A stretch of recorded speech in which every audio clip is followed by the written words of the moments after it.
All right, everybody, welcome back to another week of Come Get Some here on the Come Get Some Network, here on YouTube, on Facebook, on wherever the hell we're broadcasting from. I don't even know where we are anymore. But what I can tell you is that we had a huge event last week. The greatest Royal Rumble. It was a Friday at noon. And who could get any work done on Friday? I mean, geez, you got a 17-hour event going on in Saudi Arabia. How could you not watch it live? We had a lot of good things happen on this pay-per-view. However, today's episode is going to be called Greatest Royal Fumbles. Why? Wordplay. I like that. Why? Because there were more fumbles and more things that went wrong with this pay-per-view, and I think that this pay-per-view will be remembered for one moment, especially... but we'll get into that towards the end here. We're going to talk about some of the things that went wrong here, some of the botches, some of the failed spots. People not catching footballs. Just not a good. It was a fumble, bumble, stumble all the way across the goal line in this one. There were some good moments. Just to quickly give you a synopsis of what happened during the event. John Cena led off the night by beating Triple H. And it was actually a pretty good match. It gave him a lot of time. Cedric Alexander beat Kalisto in a great ending with Kalisto doing the Salida del Sol and getting it reversed into a lumbar check for Cedric to win. The Bludgeon Brothers made quick work of the Usos defending their tag team championships. Woken, Matt Hardy, and Bray Wyatt, the leaders of worlds, did beat Sheamus and Cesaro, which we figured they would because they're on SmackDown. How are you going to win the Raw Championships? To become the Raw World Tag Team Champions. Jeff Hardy defended his United States Championship successfully against Jinder Mahal. And we'll get more into that match as well. AJ Styles and Shinsuke Nakamura battled to a double countout, so nobody wins that one. Seth Rollins with a pretty awesome victory in the ladder match, the four-way ladder match for the Intercontinental Belt, jumping off the top rope and racing up the the Miz, Samoa Joseph. That's right. Samoa Joseph. Lesnar defeated Reigns in another surprise victory, but it seems that Reigns just can't get over the Lesnar hump. 50-man Greatest Royal Rumble match. Braun Strowman came out on top of that one. And The Undertaker beat Rusev and pretty much Aiden English in a casket match that is really of no noteworthy stuff except for what we will talk about. We're going to start down the line here with some of these greatest Royal Fumbles. Let's see, we've got a list of, 9 different botch spots or moments that happened in this pay-per-view that were pretty funny. Let's lead off with a pretty glaring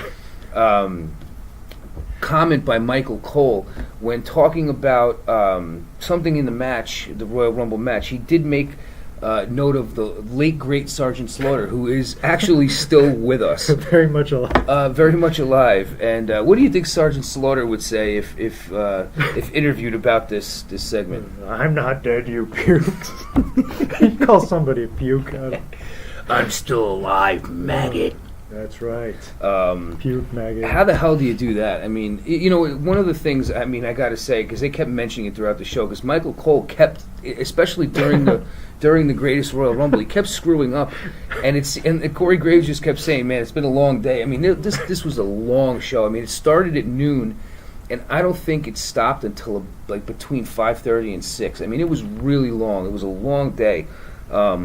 But the dead Sarge, I mean, what do we say about this? I actually started crying. You thought he was dead? I thought he was dead. Robert Remus, listen, the Sarge is a classic, and for sure we would know whether he passed or not. Obviously, Bruno Sammartino did pass, but Sergeant Slaughter's still with us, so big faux pas on Michael Cole's part on that one.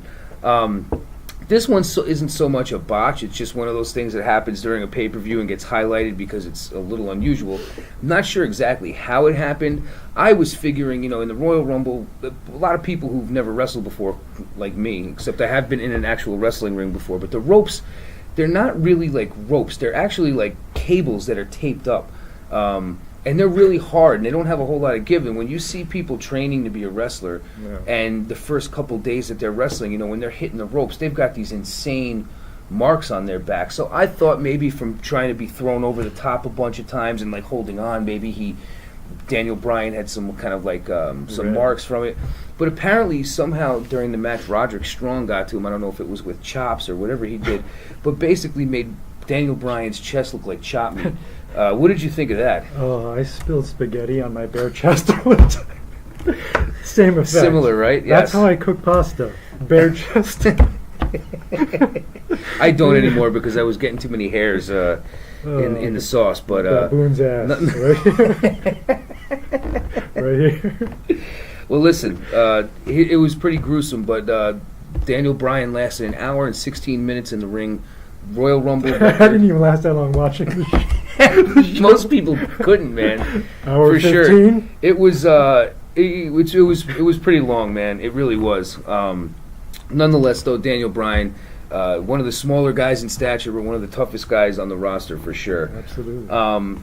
Somebody who just came back, almost went right back out on the injury list, and that would be Big Cass. First of all, Big Cass comes into the Royal Rumble. It was probably in the 40s at some point, like near the end of the match. And as soon as he gets in the ring, you know, there's this, like, Daniel Bryan's waiting for him, and he's squaring up for him, and Big Cass runs in the ring, and somebody comes over and just kind of, like, falls on top. I think it was Kevin Owens, like, falls on top of Big Cass, and he's reaching for Bryan to hit him, and he just falls over, and it was not well executed, and they ended up going at it. But what really looked like it could have been the end for Cass was Bobby Lashley trying to get him up in the suplex where he holds him up for an extended period of time. Could not get him up the first time. He had him and then let him go right away. Second attempt, he couldn't hold him up for very long and completely dropped him on his head like a brain buster. Yeah. Lucky that Big Cass's neck wasn't completely severed in half on that one. What did you think of that one? You probably shouldn't try to do that move on a giant or somebody who's bigger than you, you know? I would probably listen. The guy, I understand that he wants to display his strength and he's a big dude, but I mean, listen, you could tell looking at him, he's a pretty strong guy, yeah. But you know, when you're dropping 7-foot guys on their heads, it's usually not a good thing. No. And the other thing he did was he couldn't even. At one point he had Elias, who was like going for a side suplex or side drop, and just couldn't grip him, and just ended up kind of like throwing him down on the mat. So Lashley did not have what you'd call a perfect evening by far. And two other guys who did not have a perfect evening were Rusev and Aiden English in this casket match. Now, obviously, you knew that these guys were going to be fed to The Undertaker for a casket match. Rusev is in the match, then it's Jericho, then it's Rusev again. Probably because they didn't want Jericho to just get his ass kicked and stuffed in a casket. They wanted better for him. But what happens? Well, Rusev takes a really nothing special match. Rusev takes a choke slam in the middle of the ring and proceeds to get picked up and then thrown into the casket where he's kind of hanging half out of it. And then he nice and easily just adjusts himself into the casket on camera, which was awesome. And then Aiden English comes in the ring. He gets chokeslammed out of his boots, and then he gets tombstone right on his head. And a lot of speculation was that he was injured in that spot. Doesn't seem like it, but definitely, you know, The Undertaker is a guy who prides himself on not hurting people and being one of the best guys in the ring ever. Totally almost broke Aiden English's neck, so lucky he's okay. But after being tombstoned, Aiden English, again, he gets thrown like 3 feet near the casket, and he proceeds to roll himself into the casket and then adjust himself perfectly, at which case The Undertaker then barely grabs the casket because he can't reach it, and finally leans over enough and closes it, and that's the match. This was the first time I really felt like this was not good. Like, I'm always excited to see The Undertaker. I loved him, but he just did not look right. You know, not even for a 50-something-year-old guy, he looks amazing, okay? Yeah. But his hair did not look right, and his balding, he definitely has extensions. His hair is definitely not that long. It was way too long. Just I don't like those leather pants either. Korean horsehair, like mine. Well, I actually heard that after that tombstone, Aiden couldn't speak English. It's very possible. Listen, if I got dropped on my head like that, I probably wouldn't either. So that was that match. Speaking of, I don't know, speaking of what? Well, we're going to go to Seth Rollins here. The Intercontinental Ladder match was next. And this was a pretty good match. You know, all four guys took some good bumps and had some good spots at it. Ultimately, at the end, it came down to Joe and Finn being in the ring. Samoa Hezekiah. Samoa Giuseppe. Him and Finn were battling, and eventually Finn got the better of him, knocked him off the ladder. Finn almost to the top of the... I love when you see the guys halfway up the ladder trying to reach for the belt. It's like, dude, go to the goddamn top and then reach for the belt. Stop walking up 3 rungs looking for it. Like, so it looks so stupid. That stall. Just like the referee always looks stupid with everything that they do. They could actually be right there with it and just still like... Yeah, it's like he's reaching for it, and then he takes one more step, and he reaches for it when he was 10 feet away before. So it's so stupid. But eventually, he gets near the top. Out of nowhere, Seth Rollins jumps from the top rope, lands on the ladder, and then races up the ladder, grabs the belt. But as he's coming down with the belt, the belt literally hits Finn Balor right in the eye and completely gives him a cut right above his eye. And probably needed some stitches or at least have that wound closed up afterwards. So that was a crappy spot in that one. Well, I could see how that'd be dangerous. I can't tell you how many people I've cut with my own belt. Yep. You know? Now, the next 3 are definitely by far the 3 most talked about things as far as botches go. Now, the first one here, I'm not sure it was exactly a botch, rather than a really tough spot. You know, once again, Reigns and Lesnar are kicking each other's ass, and they're in the middle of this cage. Lesnar gets pretty much, he's in between the ropes and the cage at one point, and Reigns goes, "Wah!" You know, I think that he does his best. Translated into "Boomy now," and he gives him a spear, and the cage opens up. Now, I don't know. I mean, obviously these guys, I'm not sure how many times they've practiced this spot or what the deal was, but I mean, Brock was pretty much lifted off of his feet and completely went down hard onto the concrete on top of the cage.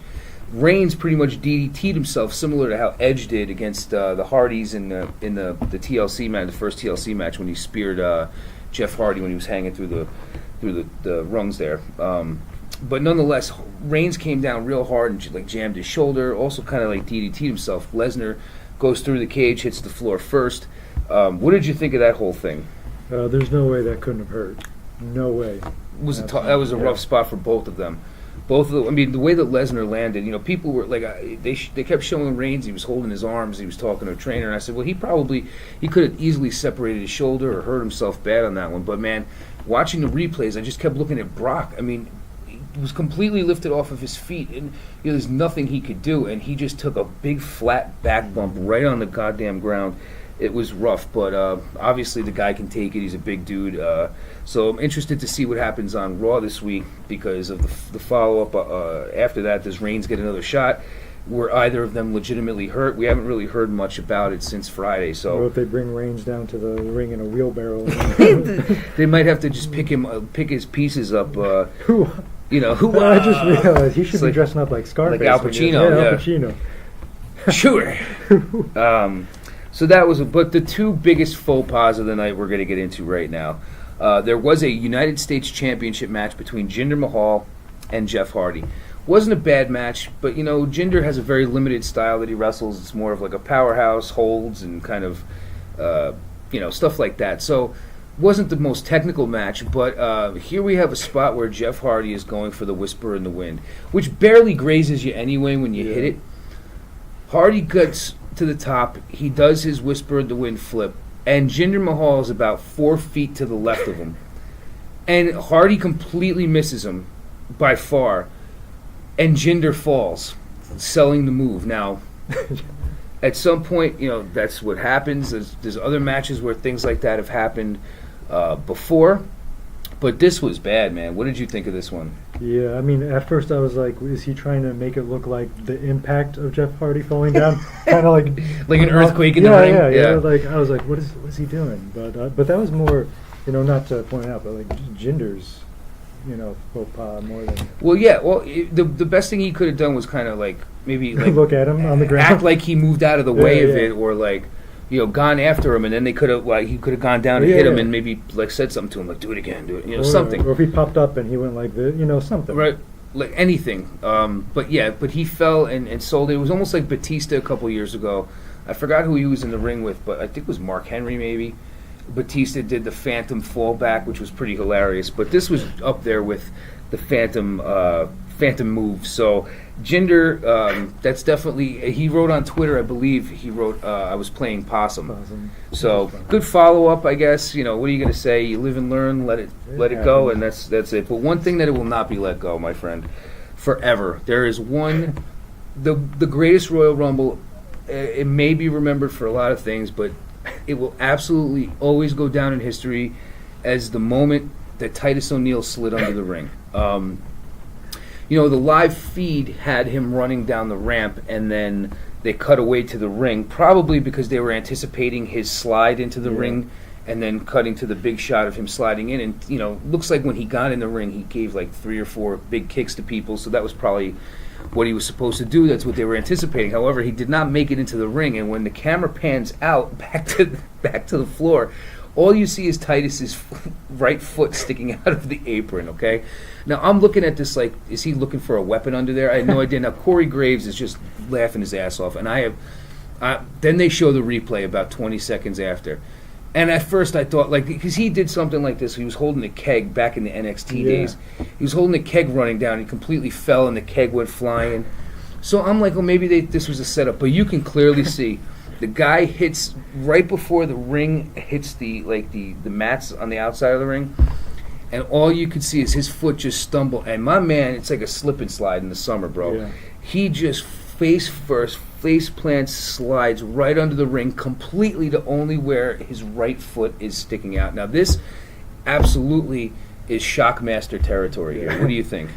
You can't like I don't know, you could never do that in a million years. Like, it would be really difficult to recreate. Stage, you know what I mean? And one of the things, somebody said it now.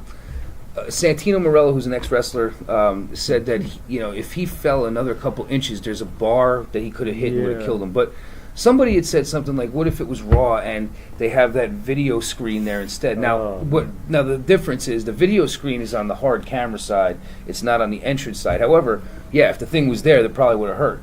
But I mean, I can't think of. So, I mean, there's not one time I've seen the replay. I've sent memes to friends, and there's not one time I've seen this replay that I have not cracked up. I don't think this will ever get old. To me, it's the equivalent, and being a New York Jets fan, a miserable New York Jets fan, I've had to endure years and years of the butt fumble from Mark Sanchez. This, to me, is WWE's butt fumble. What do you think about this going down in the history of wrestling follies? That's definitely the funniest thing I've seen, and he could really use this. I think he should. He should. What else is working for him? Call him the slider. I don't know. Just something. He's got to have a T-shirt out of this, like something. Take a phrase from it, or I don't know. But I mean, when he comes out on Raw this week, I am sure he's going to get a big ovation. Vince apparently was laughing his ass off in the back, and so was everybody else back there. I think Titus probably was real embarrassed. I mean, how can you not be? Like, he had to crawl out from under the ring and get in the ring. He should have kept going. That would have been the funniest thing. It made it almost look like he didn't do it on purpose. Come like out with a pizza and a Hawaiian shirt. I mean, what can you do after you just ran down the ring and slid under? I mean, the announcers were laughing for about 10 minutes afterwards. I've never seen anything like that before. It's like 1 in a million shot.